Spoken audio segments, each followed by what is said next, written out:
Hi, everyone from the Secretariat. Just a heads up that we've started live stream on Facebook. I think we have 7 minutes until the scheduled time. So please take your time. We're going to start at 2 p.m. Geneva time here, but just wanted to give you a heads up that you know. Thank you.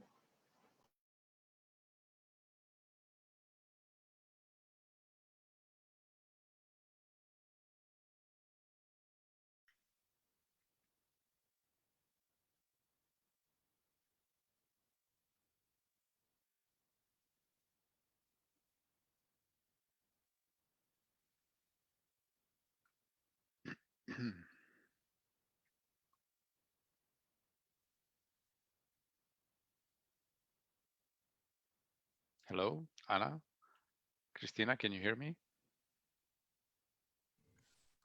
Hi, Elias. This is Elisabeth. I can hear you. Oh, very good. I'm just Yeah. checking. That's okay. Yeah. Thanks a lot.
I am just checking the mic because I got disconnected and I have connectivity problems. Can you hear me?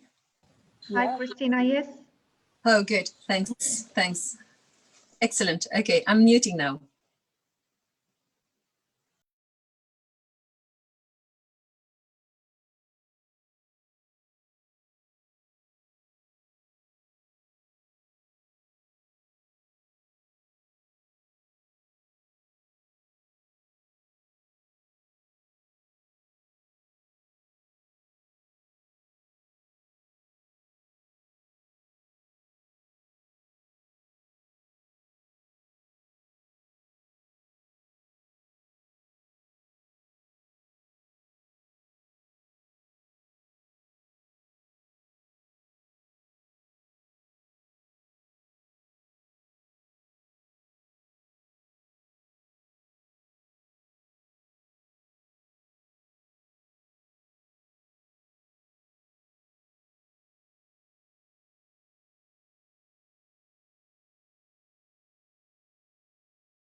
Hi, No. since it's 2 o'clock, I think we can start. Is it all right, Elizabeth and Marta? Yeah. Perfect, Anna, thank you. Yeah, you're Okay. ready. From my side, first of all, a big thanks to Elias and Christina from the European Commission who agreed to come here and speak to young people on internet issues versus environment. I hope, and I'm sure there will be a lot of new interesting things we can discuss. We are having Marta and Elizabeth from Young IGF Germany, Young IGF Poland. They will be hosting this meeting. So since we have only 30 minutes, I would just pass to the girls and the floor is yours. Thank you very much once again. All right, so thank you, Anna, for this short but very brief introduction. So good afternoon, everyone. My name is Marta Musidłowska, and I'm from YAF Internet Governance Forum Poland. I study law in Warsaw, and I'm about to write my final thesis this year in the field of EU substantial law. So that's why I really wanted to join you here today. From the beginning of my studies, I'm also involved into European Horizons, which is the student-led policy incubator, within which I have prepared the policy proposal on how to solve the fast fashion problem within the EU and by using digital tools. So our theme today is very important to me. And also I'd like to just briefly tell you something about our Polish chapter, which has been created just this year with the Polish Ministry of Digital Affairs and the NASK National Research Institute, who helped us in all of the matters. Yeah, and for right now, we consist of 3 members steering committee, Emilia Zalewska, Rafał Prabucki, and me, and the council, which is about 20 people all in all. As we are the next year's host country, we believe that sustainability in internet governance is one of the most important issues to tackle within the upcoming years. So without extending, we would like to invite all the IGF members to jointly create the best possible and widely open forum for the next year. So now I'd like to pass the floor to Elizabeth. Thank you, Marta. Thank you also, Anna, for hosting us and bringing me into the mix. My name is Elisabeth Schauermann, and I'm active in the Youth IGF Germany, as was mentioned.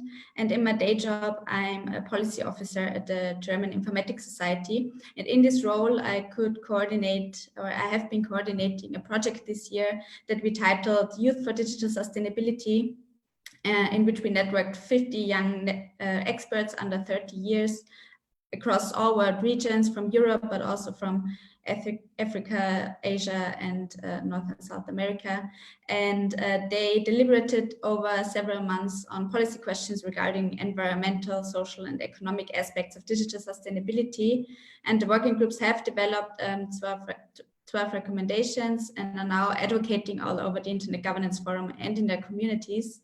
So therefore, I'm super delighted that I can co-moderate this flash talk today. And we're in the midst of a long process of working on the intersection of digital and environmental policy and youth. So this fits perfectly. Thank you for making this possible. I will post a link to the outcome paper that we did to the chat in a moment, but first I would like to hand over to our esteemed guest, Cristina Martinez, who is Deputy Head of Unit at DG Connect, and Ilias Yakovidis, who is Advisor for Societal Challenges, also at DG Connect, and they will give us a brief input on their policy priorities, what they're working on the topic of environment and internet. Over to you. Thank you. Thank you very much. Let me kick off. So my name is Ilias. I already am engaged with IGF with other strands, and I want to congratulate you to actually bring it to high level, this discussion on internet and sustainability. But don't forget that together with the sustainability, you never forget also the social issues, because only if we do it as a digital, social, and green, this triangle together, then we have chance to succeed, because we need to take the people with us. On the greening ICT, just want to tell you very briefly, and we will leave some of the other points to the question and answer, that we as a Commission have committed, together with making Europe climate neutral by 2050, very specific targets on greening the ICT. Although everybody knows that ICT is essential to achieve the Green Deal goals, ICT has its own dark side, and the dark side is on two big strands. One is the energy consumption, electricity consumption. To me, that is of a lower priority for me personally, because we have a lot of colleagues working on it, and we have all the incentives of private and public sector aligned. So I hope, and I see already some light at the end of the tunnel with all these pledges and the uptake of renewables, that with respect to electricity consumption, we will make some progress. We already having progress with the chips, so computing power is decreasing. So we have something like a Moore's law in terms of energy efficiency of the computation itself. We have some gains with respect to telecoms and data centers, how much energy they need. And more than anything, we will actually have a lot of renewables that will get in. So let me just focus on the more important dimension. The other dimension is the material inefficiency, the non-circularity of ICT. And there is where we as a public and private are not aligned. Private sector still makes money by selling more materials. That means what I call quantity-driven profits. That means more mobiles they sell, more iPads and tablets they sell, more laptops they sell, more profits they make. And there we have a huge problem, because we do not keep this material. They are actually built with some obsolescence in it. There is no software upgrade. Many times you cannot repair the screen or replace the battery. So that sector has a problem that we need to all of us work on. And I would call you especially, and you and your generation, to have a look at this and see what can I do more responsibly with respect to ICT. In addition to the fact that in a mobile phone, so if you take a mobile phone, 85% of the emissions, so if you really think about climate change, 85% of the emissions is to produce the iPhone. 15% is to use it for average lifetime. We change in Europe, we're changing it every 21 months, which is really fast. If everybody could keep smartphone for 1 year longer, so imagine that all of you keep it for 1 year longer. I don't know when you change it, just keep it 1 year longer than normal. Between now and 2030, that corresponds to 1 million cars emissions less on our streets.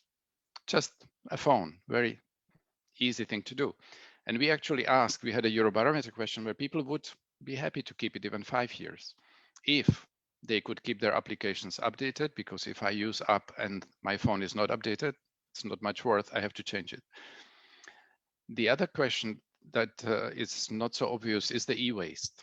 E-waste is the fastest growing waste in Europe, and we in Europe are among the worst. Northwest Europe is 22 kilos per person of e-waste. Of course, that's also the electrical appliances, not only the electronics.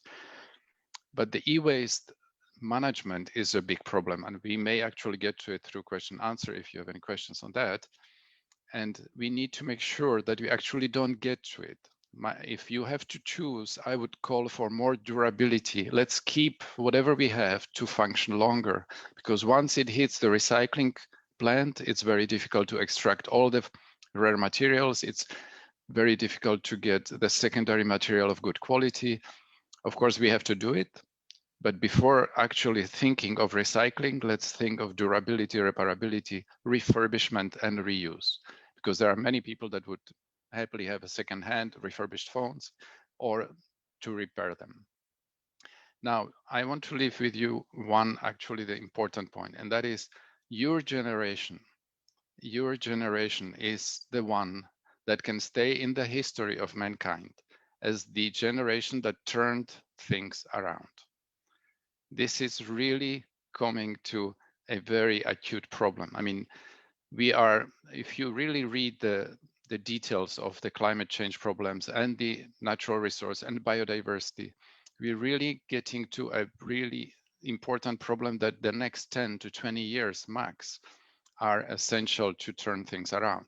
So it's really your generation that will have to drive it. And this is opportunity for you as well to be remembered that way. So I leave Christina to talk to you a little bit about the more focused area of smart cities. So we have some time for question and answer as well. Thank you. Thank you, Elias. Okay, well, hi. First of all, thank you for having me here. Perhaps I could complement what Elias just said and look at the other aspect that I think we can contribute with digital policy is to see how we can support the transformation of our society into a sustainable one. But perhaps a few preliminary remarks before I get to the potential of digital to support the transformation of society into one that is indeed respectful of the biodiversity and addresses the issue of climate change and its rooting causes. So the first preliminary remark that I would like to do is that cities themselves have their own footprint. And so we will have to look at this whenever we deploy technology in cities or in communities. The second point I want to say is that whenever we deploy technology solutions, we do it at the expense of another technology. This because, as Elias explained, there is a footprint in every technology project. So you need to look at the energy consumption, but also, as he said, there is a very important impact in terms of plastics, rare earths consumption, waste, etc., etc. And so all this puts us in a situation where we need to be mindful of the impacts of deploying any solution. That requires indicators, by the way, that help you measure what is the actual impact, systemic impact of any solution that you deploy. And this is not easy to guess because, as Elias said, it's always hidden into the whole value chain. So it's not sufficient to look at the device itself. You need to be aware of, what was the impact of the production of a device. And the same is true for any type of technological solution. And so what we tend to say now is that if a solution is not demonstrably sustainable, it's not smart. So it's not sufficient to say I have a smart solution to perhaps decrease the resource usage in a specific sector. I have to demonstrate that actually the net gains are really positive. And this, keeping in mind that whenever you change a system, whenever you introduce technology to improve that system, to reduce usage, for instance, of resources, then you may have an effect that is called the rebound effect, that actually increases in the long term the usage of the whole system. So to put it like this, if we're saying that we're going to deploy apps in order to have better mobility solutions in cities, we need to be aware that perhaps the fact that we're creating new opportunities for people to move and to use other mobility devices, even soft mobility, may have in the long term a negative impact on the mobility in the city, because as people find it much more convenient, perhaps people who were pedestrians and never using cars may want to use shared cars. So this is something that we need to keep in mind first, is to have an understanding and a systemic understanding of what is the impact of the deployment of technology. And that requires, as I said, good indicators and data that captures all the information that goes with this transformation of the system. So this being said, because we need to be aware of that, I still believe that there is a lot of potential in cities to transform our society and make it a sustainable one. For many reasons. First, because as I said earlier on, cities have their own carbon footprint and we need to address them. Actually, they are responsible in Europe for, I think it's 65% of the CO2 emissions first. Secondly, about 75% of the EU population is living in cities, and more people will be joining later on. And this is true everywhere in the world, actually. The third reason is because cities are the intersection of many sectors. And so this is where you can deploy intelligent solutions, where you address not only the mobility, but also pollution, traffic, well-being, and so on and so forth. And there is another reason for why I think it's very important to start with cities and communities smart projects for to achieve this transformation. It's because it's a place where you can have innovation led by citizens. And this is very important because, as everybody knows, there is no way to transform a society if you don't have the buy-in from the citizens themselves.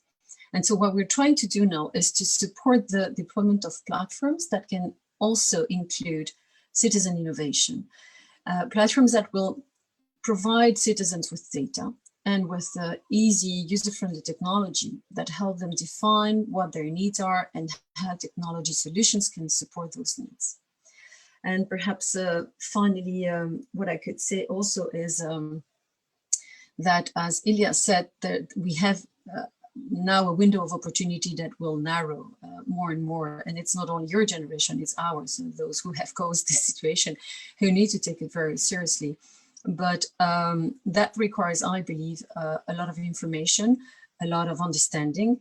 And this understanding will not function if we don't have more science, more data. So it's very important for us, and this is what the European Commission now is going to do, is to support projects that gather data and that provide factual evidence to citizens, to policymakers, to mayors who need to address those issues in their everyday lives, who take decisions every day to address all the crises, the COVID crisis, the housing crisis, the social crises, but also, as you know, the extreme weather events that are coming. And everybody who will be part of this endeavor will need to get more data. So this is very important for us, and perhaps you know already, that's why we have a very strong data strategy that we will also deploy at the local level so that we can capture information and make it available to everybody to form an opinion and make informed decisions. Well, this is in a nutshell what I wanted to say, but maybe we can continue in the questions and answers later on. Thank you very much, Christina. And thank you to Ilyas as well. There was so much in there in what you said in just 10, 11 minutes. There's so many discussions we could have on all of this. And I'm super happy that we can have those in the context of the IGF this year. I just want to resound two things that I heard there, which is if a solution is not sustainable, it is not smart, and that we have to change the game with the help of young people and with the consultation of young people in the process. So I think that's very valuable as logos or mottos, so to speak. But I would like to jump in with a question first. That is kind of taken directly out of the Youth for Digital Sustainability process. So we heard how the EU bodies have taken steps and are taking steps to regulate the public sphere, but also private companies in terms of their sustainability practices. But what was also very apparent to us, or what became very apparent to us, is that the need for effective communication to the public and to individuals is an important aspect, because information has to be accessible and available to all of us on the environmental impact of the internet, on ICT and devices. So how can we together, and the EU bodies in particular, support policy and science communication on this topic across languages and across communities? Okay, if I may, just to kick off part of the answer. First of all, Commission has, I didn't really spell it out, but for you to know kind of a gross picture, Commission has 3 instruments normally that we act on. We have the legislation, and we will try to apply legislation to make the data centers climate neutral by 2030. We have a legislation called Eco-Design Framework, where we will force the manufacturers to design and produce more durable, reparable, and let's say, updatable systems and electronics. And we have the so-called soft power when we bring things together. And that's one example is that what Christina talked about, we bringing together, for example, the mayors, and they are pledging and they are working together and see the benefit of cooperation. So one thing I'm personally working is to trying to get a green digital coalition together. And that means that you and many of the ICT companies, including SMEs or youth, is actually a big part of the workforce of these companies, could start your own awareness bottom up within the companies or within the public sectors. Where are you? First working as a stagiaire or as a young staff member. Now on the communication, so we have, as Commission, we have our own communications and council conclusions and directives and whatever, but I'm sure that none of you, I would bet that none of you ever read any of those. So we have a systemic problem in communicating down to the level that you can. Of course, we have our Twitter accounts and our Facebook accounts, but even that, I'm not sure can match what you can do. And I have a very concrete suggestion for you. You know your influencers per parts of the world or per country. I know a couple that I know would be very powerful. The influencers that are there, and they are either on Instagram or TikTok or whatever social platform you can think about, there are several of them that do really mind and they do care about environmental issues. So if you could engage with them and give them some facts and figures, because the figures that we just mentioned with Christina are not widely known. The fact that you actually using Wi-Fi, you spend much more energy, that means grams per minute of CO2 if you are on Wi-Fi rather than on 4G, if you can. It's maybe not known. The way you attach things in your email, each email is 4 grams of CO2. You can make a nice story just how we behave with our emails and attachments and how daily life. You know, knowing that you actually stream videos on your smartphone, which you couldn't do before. So that we say 4G is much more energy efficient as technology than 3G. And now we say the same things for 5G. But of course, we were not streaming videos over our smartphone in the 3G. So in a way, what we will be doing and what we'll be doing in the future with all these, we expect between 20 and 50 billion IoT smart meters and devices around us. If we don't smartly think about how to develop them and design them for durability, make sure that we just don't throw them away and that we use them smartly, as Christina defined. There is a communication channel that you have, and you can really reach millions by that, much more than any Commission document could ever reach. So this is one very concrete suggestion for you to work on. And we can help you with data, we can help you with some evidence, scientific evidence and credibility that whoever wants to take it from you, your organizations and your communication channels, please do. That's a wonderful input. Thank you, Elias. Christina, do you want to chime in on the same question? I fully agree with Elias. Actually, I want to know that when we started preparing for this new commission internally, we had meetings where we were reflecting about future policy priorities. And let me tell you that the fact that youth were marching the streets in Europe every Friday, asking us to take responsibility for what was going on, that we all see clearly, but perhaps did not have the impulse or didn't feel that there was support to get to this painful transformation that is needed, because it will be painful, let's be honest. It will not be so easy. That really helped us internally to push this as a priority. And it's now the first priority of the European Commission.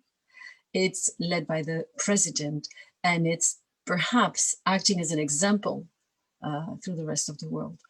I truly believe that your commitment and your awareness goes with some responsibility, and that if we are to touch the fundamental root causes of the crisis, which have to do with the way we value things, and which have to do with how do we, let's say, define the prosperity of a nation and of a region, we will not be able to succeed if we don't have that support from you, from your generation, simply because we're still valuing behaviors and factors that are actually worsening the situation. And so your capacity to influence on the public debate is not to be underestimated. So one way of approaching it beyond communication is also to take part into the discussions that will take place today in cities and member states. So member states in Europe are preparing what we call the resilience and recovery funds. So these are national plans that define new economic priorities for the future, where member states are telling the Commission how they want to spend the, I think it's 1.87 billion euros. I have to check that number, but I will give it to you later. That will help Europe to reconstruct after the COVID crisis and to prepare for a sustainable future. We need projects that are sustainable and smart. We need projects that offer a positive project to citizens, and we need projects that are built by the citizens. Otherwise, they will not work. So I think this is the right moment to have your voices heard. And that would be my suggestion, actually. Thank you, Christina.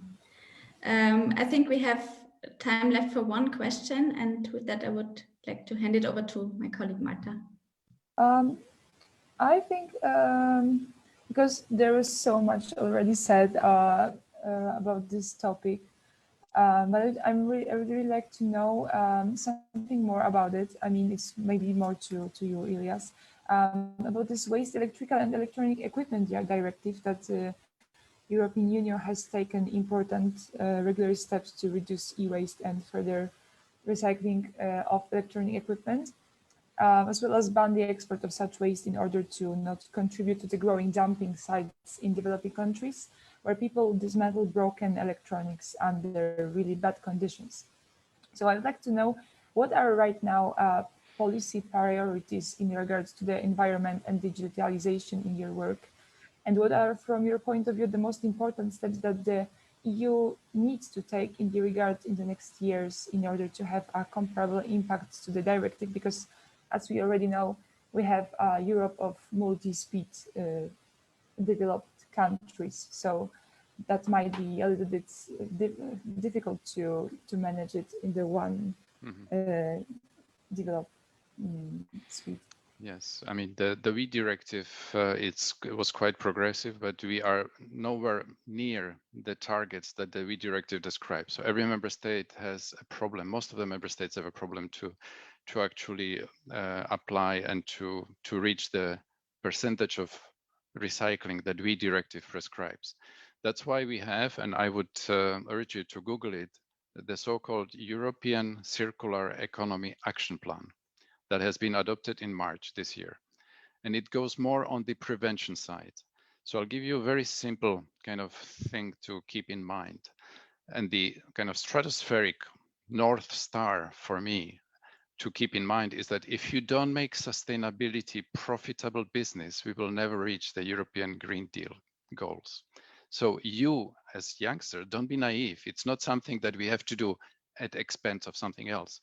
the sustainability, including keeping the material before it reaches the dumps, to be profitable business. The refurbishment, and there are examples where refurbishing something is actually giving some companies, so companies that are selling big servers for the data centers, the refurbishment of such big computer has a better profit margin than selling new ones. So that can be done. There are business already emerging that sustainability actually can make more money. I have some examples that I use very much in agriculture or in smart homes or shared mobility. We need to go into that mode where less material is needed and more user needs is addressed. One example that I use all the time, and people like, I know Michael is on the call and you've heard me already 3 times, is that when you think of materials, think of agriculture. We make money by selling pesticides. Company makes money by selling pesticides. More pesticides they sell to Polish farmers, more money they make. If that company can partner with ICT, startup doesn't need to be a big ICT company. If that company becomes digital themselves, then they can offer service to farmers, because all farmers in Poland will not become tech heavy. I mean, they will not buy drones and IoT sensors in their soils and subscription to Galileo images to look at their field. But the company can do that. Company can have this ICT service and a lot of smart meters and a drone, and they can, for example, 10 euro per hectare, they can offer to the farmers or to cooperatives of the farmers a protection. And in that case, the ICT, what will happen, the ICT will make them to spend as little pesticides as possible because it's a cost to them. If I get 10 euro per land, I will be very stingy using my materials now because that's my expense. And that business model, the ICT enables such business models in every sector of the economy. How to think of what kind of service I can provide to get what this user needs using less material and sharing that material. Do you see? So in a way, the way to reduce electronics and the we problem is to think of different ways of actually using the electronics in the first place. So apply this ICT power on the electronic sector itself, and you will see that we don't need CDs because we stream our music. We may not need all these smartphones every 2 years because we can do things through a different way of doing things. We can actually have different business models that will incentivize us and the companies that we keep that smartphone for 5 years instead of 2 years, and so on and so on. Wow, that's a great answer, I would say. I don't know if we have still time for something more. Anna, can you? No, sorry, I can't hear you. Anna, you seem to be muted. I'm under the assumption that we are unfortunately at the end of our time. I'm Okay. sorry, maybe I have some problems with my. Yes, I'm afraid we're run out of time. So we have reached the end of this very interesting session. I saw the group chat. It's full of remarks, full of ideas. So since Poland will be hosting IGF 2021, I hope maybe we can continue this discussion in Poland also next year, because it seems it's very interesting, not only for everyone, but especially for young people all over the world. So from my side, big thanks, and passing to Elizabeth and Marta. I would like just to quickly sum up what we discussed here for those who were a little bit late and for those who are listening from the beginning. I think that both of your speeches are connected in one definition, which is circular economy. I would say that every action provides reaction, and what we have to do right now, it's widely said, to raise awareness of people, of citizens. And how to do that? With providing more data, with involving citizens and policymakers, because as you, Elias, mentioned, for me, it was something really new, that each email is 4 grams of CO2. Like, people see this impact on data. I mean, people have more vivid imagination when they see exact information. So I think that's perfect idea to just inform people and educate people. So thank you again. Yeah, thank you very much. I just want to say, because I know that you care about labeling, you care about what can we call greener way of doing things. There will be greener choices for ICT. So young generation can take whatever choice they make with the using of ICT, there's a greener option. Before we go and through a regulatory measure, we actually put a label, what is green, you can take the lead and already run with it, because we will be late. By the time it passes the European bureaucracies until it becomes a law, it will be 5 years, maybe too late. So we want that, and I will work with the companies, and I want you to work with your constituency to we actually get there before it becomes a law. We already have that practice deep in our veins, okay, in our DNA. Sure, Thanks. thank you. Thank you so much. And thank you everyone who joined us, and also those who watched on Facebook, this exchange. I think we have to carry it further, and I highly encourage all of us to continue this conversation on the environment track throughout the IGF. For example, later today, there's the main session on environment, where also a youth speaker, at least one that I know of, will be on the panel. So I hope we can hear more there, and then across the next week and a half, there's so many more opportunities. I hope you can all join Thanks in. to Anna for organizing it, and maybe rendezvous next year again. Oh, for sure. More. Sure, we are inviting you to Poland. Thank you very much, guys. It was really, really good. Thank you, everyone. Thanks. Thank you. Bye-bye. Bye. Bye-bye. Thank you so much. Bye-bye.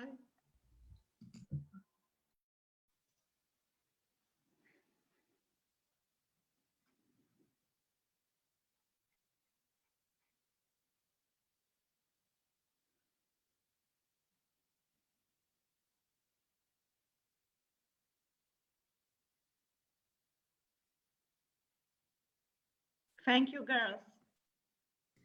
Thank you, Anna. That was amazing. Really, really interesting indeed. That was Bye-bye. short. Elizabeth, I see that My you're still pleasure.